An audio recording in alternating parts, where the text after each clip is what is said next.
This, our country and all its people, could be in danger of nuclear attack in minutes by enemy missiles. The atomic age was born. There is no denying that since that moment, the shadow of the atom bomb has been across all our lives. Put on your goggles. Observers without goggles must face away from the blast. An experimental device based on the thermonuclear principle, leading to the development of a very large yield fission weapon.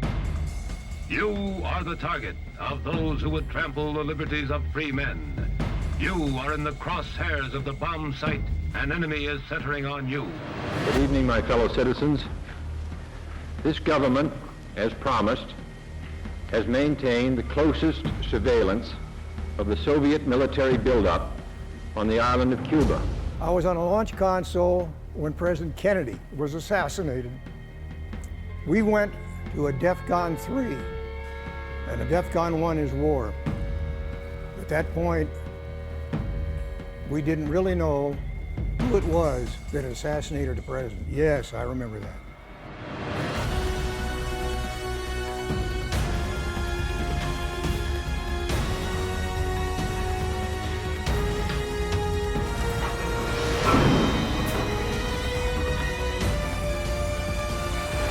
The urgent need to prepare now against the threat of atomic warfare. It was a time of fear and uncertainty.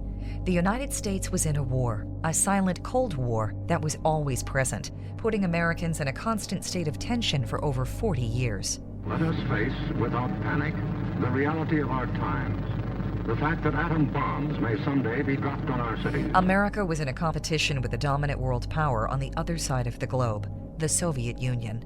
The race was on between the two nations as they pushed to develop technology that would put man into space and send a nuclear weapon around the world into their enemy's backyard. I know that you have all heard about hydrogen bombs. Perhaps, too, you have heard of something called radioactive fallout. What I'm going to show you now might someday save your life. Well, it's similar to a very dark cloud hanging over your head. I find it impacts the younger people more than the older ones who lived through it, because they have sort of forgotten and they have pushed it away in their memories, where for the younger people it's a totally new idea to think that we lived for 20 years with a daily threat of total destruction. With that threat looming under the surface, popular American culture found ways to coexist with the possibility of nuclear war.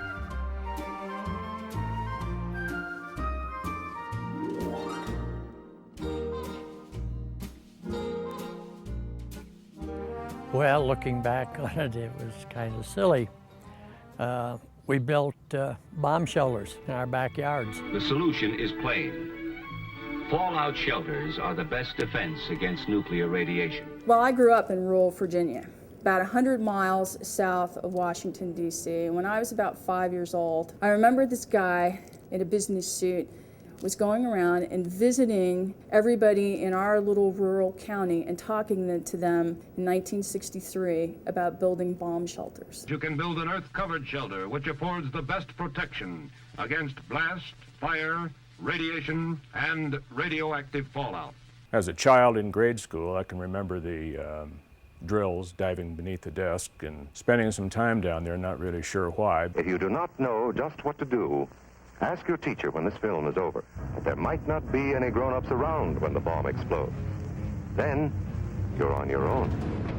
The schools and the public places said that should you get an alarm or be told that there was an imminent attack, This is a Conelrad alert. you were to go to a wall, sit down, put your back against the wall, and put your head between your knees. You're talking about a very large nuclear weapon. What good would that have done? Here's Tony going to his Cub Scout meeting. Tony knows the bomb can explode any time of the year, day or night. Duck and cover. Atta boy, Tony. That flash means act fast.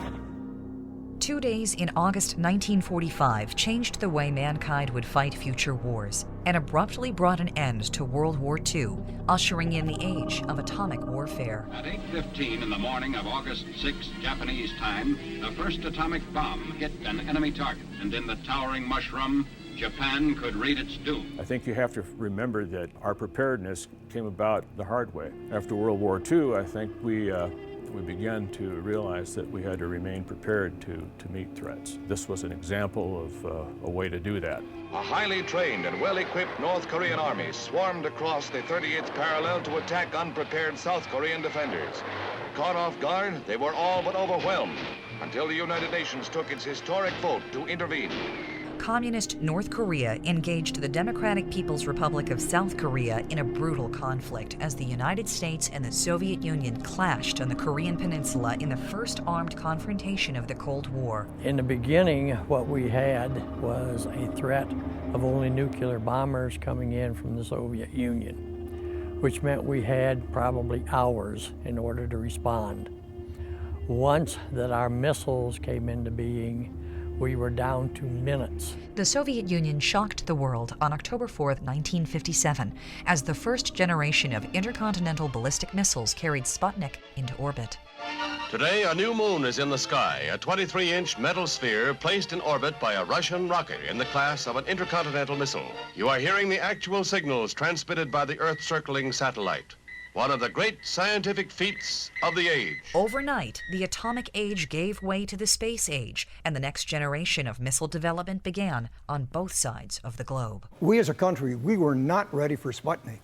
Now, that was an eye-opener. It was determined that it would take a missile fired from the Soviet Union approximately 30 minutes to arrive in the United States. The Atlas missiles that we had at that time would take over 30 minutes to be brought out of the ground, fueled, and fired. They had to be elevated to the surface, a process that added another 5 to 7 minutes to your overall response time. As the space race and the arms race continued, the Soviet Union sent the world to the brink of nuclear war for 13 days in October of 1962, when it installed a series of offensive missile sites on the island of Cuba.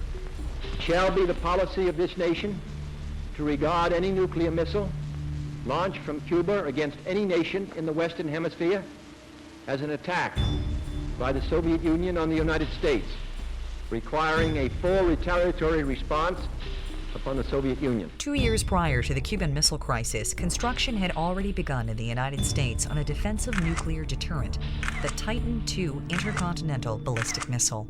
Missiles were, at that time, were comparatively new. They had just started coming out with the Atlas, the Titan I, and then the follow-on on the Titan II. The significance of the Titan II missile program is that it's the first intercontinental ballistic missile that the United States figured out how to launch from its underground silo. 3 locations were chosen to accommodate the 54 Titan II missiles: Little Rock, Arkansas, Wichita, Kansas, and Tucson, Arizona. Around Tucson in southern Arizona, construction of 18 nuclear missile silos began in 1960. The Titan II ICBM represented the latest technology in the nuclear arms race. This ingenious system made it possible to set off a retaliatory strike quickly and efficiently. Titan II is the second generation of ICBM used by the United States. The first ICBMs we used were the Atlas series and the Titan Is. Those were decent enough missiles, but they suffered from a horribly long countdown. Titan II is always fully loaded and ready to go. The response time is not 15 or 20 minutes. The response time is 58 seconds. And this is stage 1 engine right here. Stage 1 operates for only 2.5 minutes. So the entire working life of this thing is 2.5 minutes, and then it's done forever. Each one of these 2 thrust chambers has the equivalent power of a 747 running at full throttle. So this is an extraordinarily powerful engine. It uses fuel and oxidizer at the rate of 170 gallons a second. So the gas mileage is not very good, but it goes really fast to make up for it. There is no off switch. 2.5 minutes later, we're 50 miles high and 50 miles north of here, headed toward the target. One of the things that made the Titan II unique was that the missile was always in position to launch from an underground silo. In order for the missile to launch without failure, the silo was designed with certain specifications. Well, this is the launch duct, and of course, next to me is the missile. The launch duct was constructed to house the missile in a refrigerated environment. The launch duct has 6 levels of platform. There's a level above me and there's 4 below that allowed the maintenance personnel to have access to the components behind the missile skin. Around the inside of the launch duct are sound-absorbing materials, There's also sound attenuating water that be dumped in just prior to the engines firing. So it's a very specialized environment from which we're launching, and one designed to protect the missile from external shock and from the blast effects of nuclear detonations nearby. The silo door weighs 760 tons. It's made out of concrete and steel, 3.5 inches of armor plate on the top and bottom surfaces. Rides on railroad tracks, has 16 great big wheels, just like a freight train. It's pulled open by a hydraulic winch from fully closed to fully open in 15 seconds flat.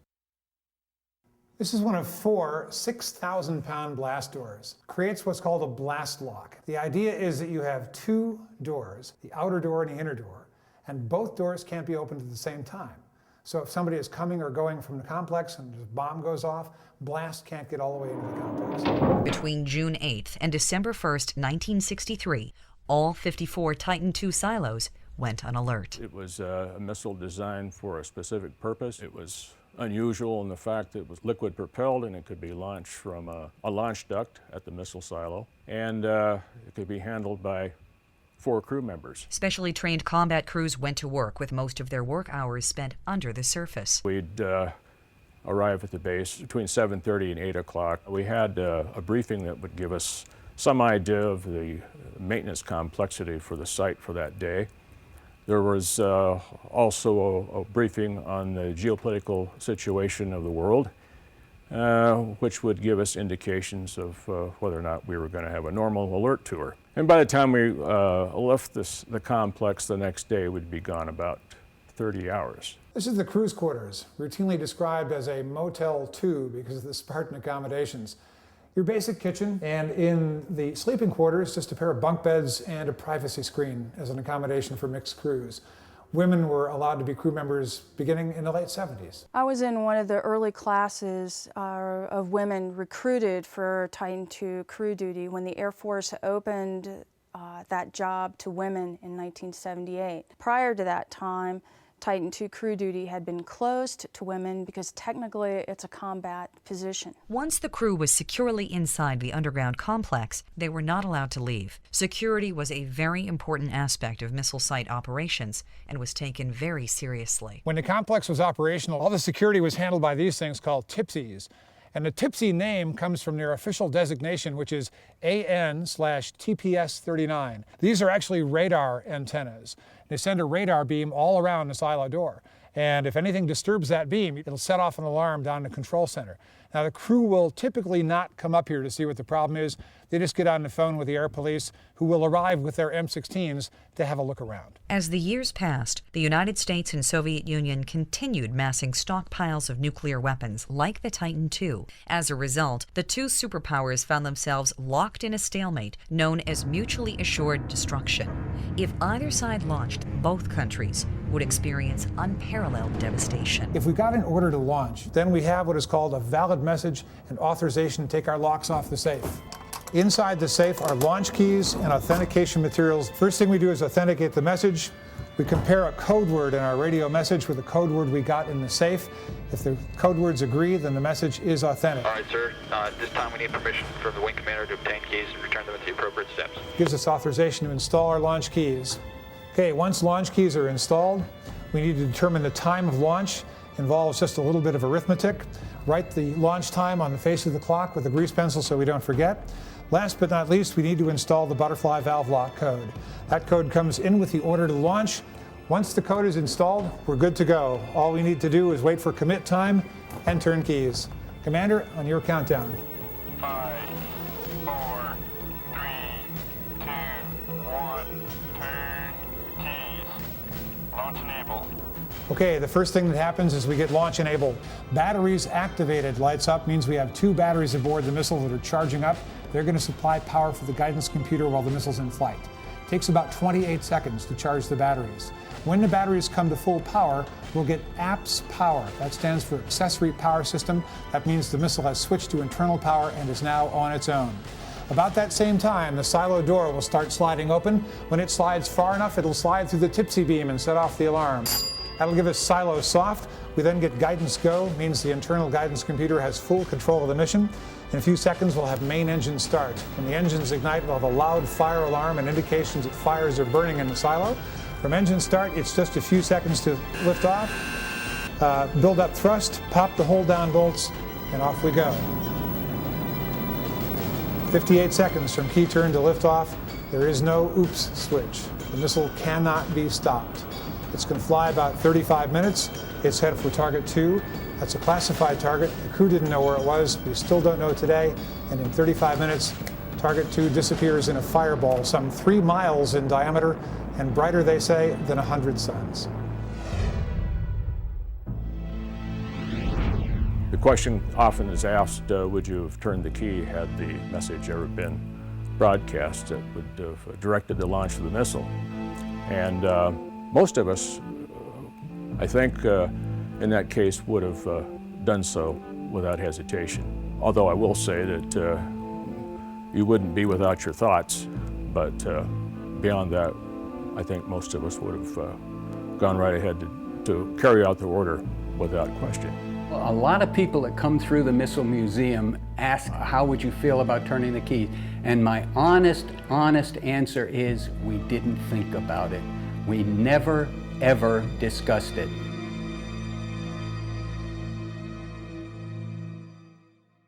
In 1981, President Ronald Reagan announced the initiation of his Strategic Forces Modernization Program. Under this program, the Titan II missile system was to be deactivated to make way for more modern systems. Deactivation of the Titan II system began in October of 1982. In '83, I got a call from the 390th Missile Wing commander, and he said, "Charlie, would you like to have a missile site for a museum?" And I said, "Well, of course I would." And he says, "Well, they're beginning to close them down, so we might as well try to save you one of them." The question you're asked, who in the world wants to go to a missile museum? Well, it turns out a lot of people do, but we didn't know that at the time. So it was a challenge worth taking. Well, we had a problem. This site was partially dismantled at this point. And so if this was going to be a museum, all the things that make the site function, we had to get back into here. Fortunately, at this time, other sites were still on active duty. We still had pretty good contact with the active duty people there. And things that got away from us here before we could get our hands on it, we got in contact with them, and they did a little scrounging for us too. And they shipped a lot of stuff into us here. The parts that we didn't have here came from other sites, were reinstalled on our site, checked out to ensure that they operate. One thing that really was important to us were the technical manuals. We now are the source for anyone who wants any information about the Titan II, because this is where that data is available. Before the missile could be put into the silo at the museum, holes were cut in each stage, and the missile was then displayed on the ground next to the launch duct for 30 days. This allowed the Soviet Union to fly over the site and confirm that the missile was not operational, so that it would not be counted as part of the United States operational nuclear arsenal. The missile that we have here was the training missile at Sheppard Air Force Base, which is in Texas. So every Titan person that worked on the Titan II trained on this particular missile that we have in the hole right here. The missile was then reassembled and installed in the underground launch duct. A hole was also cut in the re-entry vehicle of the missile to demonstrate that it was not armed. The silo closure door was permanently positioned half-opened with 6 massive concrete blocks, preventing the door from opening further, ensuring that the Titan II would never leave its silo. There were 54 missile sites originally. There were 18 here around Tucson. And quite frankly, of the sites around Tucson, this one proved to be the very best to use.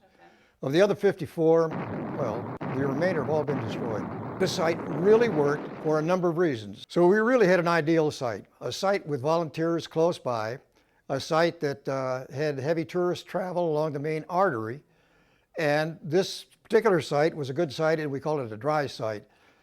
It was a missile site that didn't get a lot of water seepage into the silo proper. The Titan Missile Museum in Sahuarita opened to the public in May 1986, offering a rare look both above and below ground at the top secret world of a nuclear missile silo. I urge the Soviet leader, Mr. Gorbachev, to send a new signal of openness to the world by tearing down that wall. In late 1989, 40 years after the Iron Curtain fell across Europe, the MTV generation and people around the world watched from the comfort of their living rooms as the Berlin Wall crumbled live via satellite, bringing an end to a war that had raged silently for decades. One of the things we point out here is that we had roughly 1,000 missiles sitting on alert pointed towards the old Soviet Union, and they had even more than that pointed at us. We just sat there for many, many years being a threat to each other, and the deterrent effect of that prevented, in fact, the Third World War. Today, the Titan missile site looks very much the same as it did when it first came on alert in 1963. You have an idea of what an atomic missile looks like, but you don't know how huge everything is and how complicated it is to make it run. And it suddenly dawns on people that this was something that nobody really realized, but that was extremely important to keep the peace. The Titan Missile Museum has a three-part mission. First, we provide stewardship for the Titan Missile National Historic Landmark. We also preserve and illustrate the story of the Titan II and the role that that missile system and the men and women who served in that system played in the successful and peaceful conclusion of the Cold War. And finally, we provide a framework for the public to have a dialogue on where we as a nation want to go with our nuclear weapons. In our exhibits gallery, we have a number of interactive exhibits that will allow our visitors to explore the missile site. From construction all the way through deactivation, they could see the rich history of the Titan II weapon system. Visitors to the Titan Missile Museum will get to experience the sights and sounds of the Cold War period firsthand. Every day, we offer 1-hour guided tours of the missile site that include a trip to the Launch Control Center and a trip out into Level 2 of the missile site.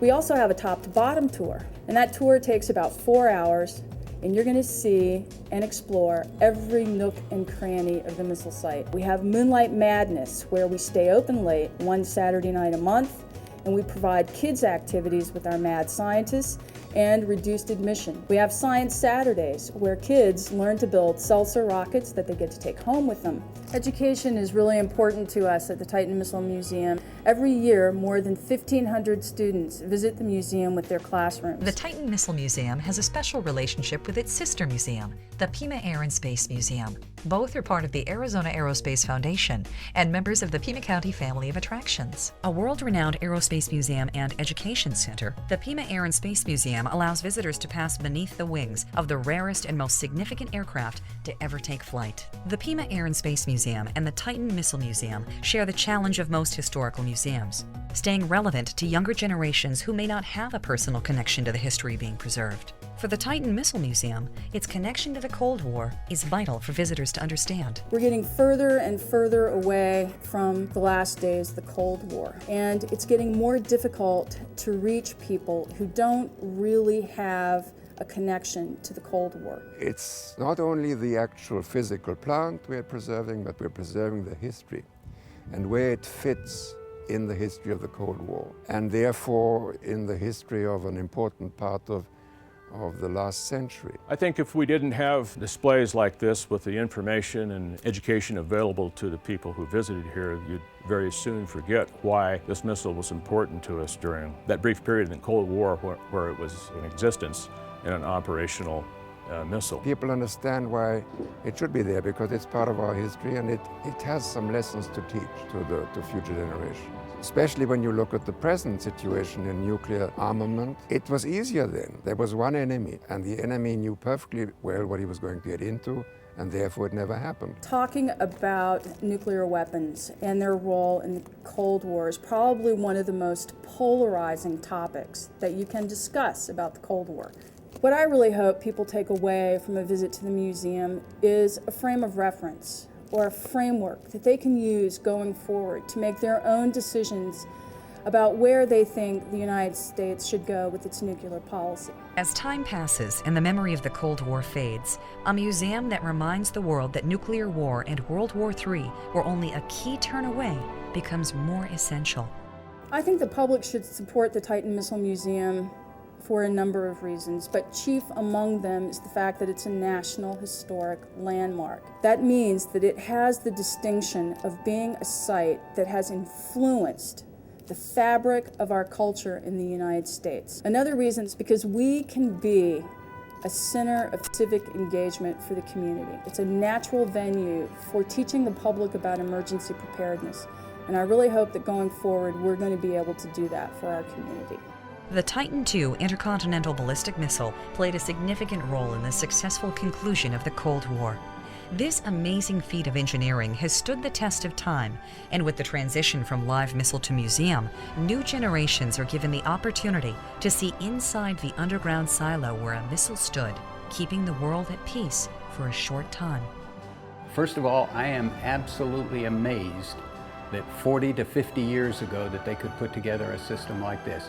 The fact that it had just a tremendous reliability and accuracy, I think most people should be very, very pleased with the work that was done some 50 years ago on this weapon system. This was designed to be a weapon of mass destruction, yet it belonged to Strategic Air Command. And the motto for Strategic Air Command was, "Peace is our profession." Well, it proved its point because it was never launched. I wasn't aware this was going to ever be that important, but as the years passed, it began to be obvious that this really did mean something. I can't imagine a better position in terms of making you feel like you're making an actual contribution to the effort. The Titan was described by a general that was brought here at the very beginning to visit this place. And he said, in effect, you know, this is a dinosaur of the missile age. It's here for future generations to see. The people that we get through here are our age and younger. The younger generation really don't have any concept of what went on and what this is. The fact that this was a retaliatory weapon, not a first strike weapon, would be used in response to a nuclear weapon that was launched in our direction. It was understood by the enemy that this was not a good idea. They didn't launch, we didn't launch. This thing served its purpose. It was big. It was very, very big. And the fact that this wasn't used means that the people that are seeing it may not have been here where this launched earlier on. So it's a good lesson. We're very proud of it. We think this is really something that American people need to see and know what went on and what happened in those days. It's important. We don't lose our history. For with knowledge, we can take action to protect ourselves and learn how to live in the nuclear age. Remember what to do, friends. Now tell me right out loud. What are you supposed to do when you see the flash? Duck and cover. Duck and